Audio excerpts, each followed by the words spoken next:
லீடர்ஸின் அன்பு நெஞ்சங்களுக்கு வணக்கம். தாவேகாவும் தமிழக அரசியலும் என்ற பார்வையை உற்று கவனிக்க வேண்டிய கால சூழ்நிலை வந்திருக்கிறதா நான் கருதுறேன்.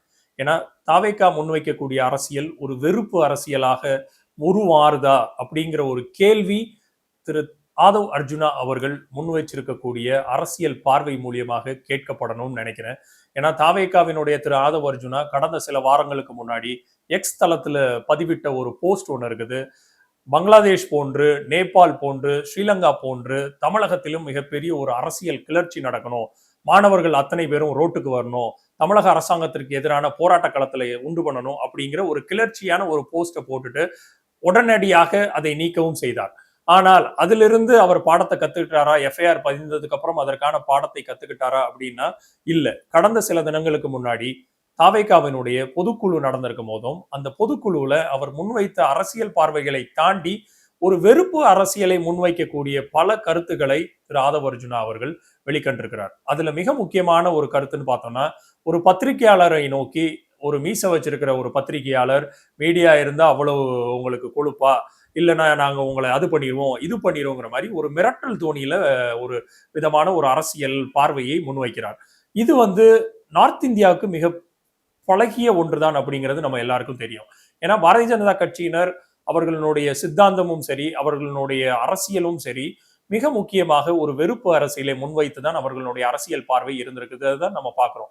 ஆனால் பாரதிய ஜனதா கட்சியிலும் திரு அடல் பிகாரி வாஜ்பாய் போன்ற ஒரு மூத்த அரசியல்வாதிகள் வெறுப்பு அரசியலை தாண்டி, ஏன்னா அன்றைக்கு 1992 பாபர் மஸ்ஜித் இடிச்சதுக்கு அப்புறம் கூட கரை சேவர்களால் அதற்கு தார்மீக பொறுப்பேற்று நேஷனல் எக்ஸிகியூட்டிவ் கமிட்டியில இருந்து தன்னை ராஜினாமா செய்தவர் திரு அடல் பிகாரி வாஜ்பாய்.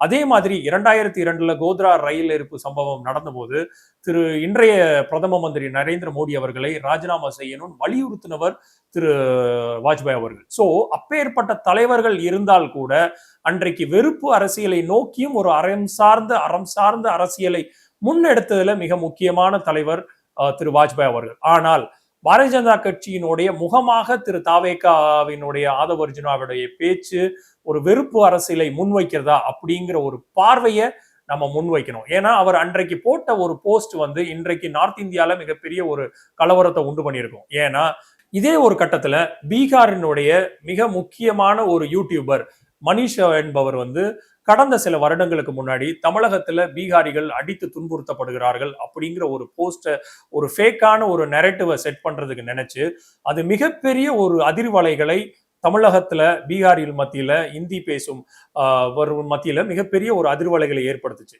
ஆனால் இதற்கு எந்த முகாந்திரமும் இல்லைன்னு அவரை என்எஸ்ஏ நேஷனல் செக்யூரிட்டி ஆக்ட் மூலியமாக அவரை கைது பண்ண ஒரு சில மாதங்களுக்கு அப்புறம் அவர் நேர போய் பிஜேபியில இணைஞ்சுக்கிட்டார். சோ இந்த மாதிரி ஒரு வெறுப்பு அரசியலை ஒரு ஃபேக்கான நரேட்டிவை செட் பண்ற அத்தனை பேருக்கும் புகலிடமாக பாரதிய ஜனதா கட்சி இருக்குங்கிறது நம்ம எல்லாருக்கும் தெரியும்.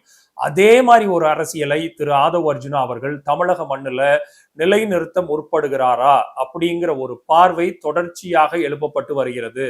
தாவேகா என்பது பிஜேபியினுடைய ஏ டீம் பி டீம்ங்கிற ஒரு குற்றச்சாட்டு தமிழக அரசியல் களத்துல இருக்குங்கும் போது இதே ஒரு தோணியில திரு ஆதவ் அர்ஜுனா அவர்கள் மிக முக்கியமான தருணங்கள்ல கரூர் போன்ற மிக முக்கியமான ஒரு அரசியல் பின்னடைவுகளை சந்தித்து இருக்கக்கூடிய தாவேகா மனித உயிர்களை இழந்ததற்கு காரணமாக தாவேகா மேல குற்றச்சாட்டு இருக்குங்கும் போது அதை எல்லாத்தையும் புறந்தள்ளி விட்டு அவர்களுக்கான ஒரு சித்தாந்த ரீதியாக எந்த விதமான ஒரு நடவடிக்கைகளும் எடுக்காமல் இந்த மாதிரி உணர்ச்சிகளை தூண்டி விடுற மாதிரி பல கருத்துக்களை முன்வைத்து தமிழக மக்களினுடைய அரசியல் சித்தாந்தத்தையும் அரசியல் தெளிவையும் பகுத்தறிவுமிக்க அரசியல் பார்வையை சீர்தூக்க விடாமல் தாவேகா பாஜகவினுடைய அரசியல் கொள்கையை உள்வாங்கி கொண்டு இங்க ஒரு சித்தாந்தத்தை கட்டமைக்க முயல்கிறதா அப்படிங்கிற பார்வையை தமிழக மக்கள் கையிலே விட வேண்டியது காலத்தினுடைய கட்டாயம்.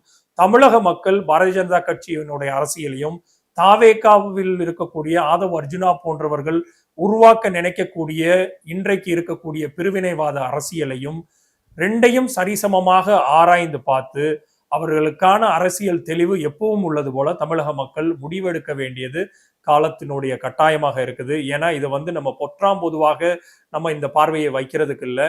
ஏன்னா நான் சொன்ன மாதிரியே அறம் சார்ந்து இயங்கக்கூடிய பாரதிய ஜனதா கட்சியினுடைய தலைவர்களும் அன்றைக்கு இருந்தார்கள். ஆனால் இன்றைக்கு தமிழக அரசியல்லையே மிகப்பெரிய ஒரு மதத்துக்கு எதிரான, ஜாதிக்கு எதிரான அரசியல்களை எல்லாத்தையும் வேறொடுத்து பல்வேறு மாறுதல்களை இன்றைய தமிழக அரசியலும் தமிழகத்தினுடைய இளைஞர்களும் கூர்திட்டப்பட்டு பல்வேறு கட்டங்கள்ல அவர்களுக்கான கல்வி சூழலையும் சரி, பொருளாதார சூழலையும் சரி, சமூக சூழ்நிலைகளையும் மேம்பட்டு வந்து கொண்டிருக்கக்கூடிய இன்றைய காலகட்டத்துல திரு ஆதவ் அர்ஜுனா போன்றவர்கள் முன்னெடுக்கக்கூடிய இந்த வெறுப்பு அரசியல் காலத்துக்கு உகந்ததல்ல, தமிழக அரசியலுக்கும் உகந்தது அல்ல என்பது நம்மை போன்றவர்களுடைய பார்வையா இருக்குது.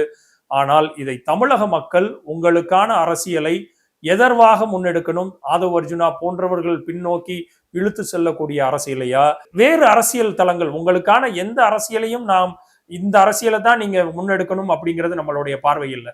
ஆனால் இன்றைக்கு தமிழகத்தில் இருக்கக்கூடிய நிலைமையை நினைத்து பார்த்து இதற்கான அரசியல் சூழ்நிலையை தாவேகா முன்னெடுத்து செல்ல கட்டமைக்க முயல்படுகிறதா, இல்ல பின்னோக்கி இன்றைய இளைஞர்களை பின்னோக்கி இழுத்து சென்று அவர்களை வெட்டுவேன், குத்துவேன், இந்த மாதிரி கலவரம் பண்ணிப்பாரு, தொட்டுப்பாரு, அடிச்சுப்பாரு, முறைச்சுப்பாரு அப்படிங்கிற மாதிரி ஒரு ரவுடித்தனமான அரசியலை கட்டமைக்க இந்த தாவேகாவினுடைய தலைவர்கள் முற்படுகிற அரசியலை தமிழக மக்கள் எண்ணி பார்த்து எந்த அரசியலை இந்த தமிழக சூழ்நிலையும் இந்த தமிழகத்தினுடைய கட்டமைப்புக்கும் உகந்தது என்பதை நீங்கள் சீர்தூக்கி பார்க்க வேண்டியது இன்றைய கால சூழ்நிலை என்பதை தெரிவித்துக் கொண்டு உங்களிடமிருந்து இன்று விடைபெறுகிறேன்.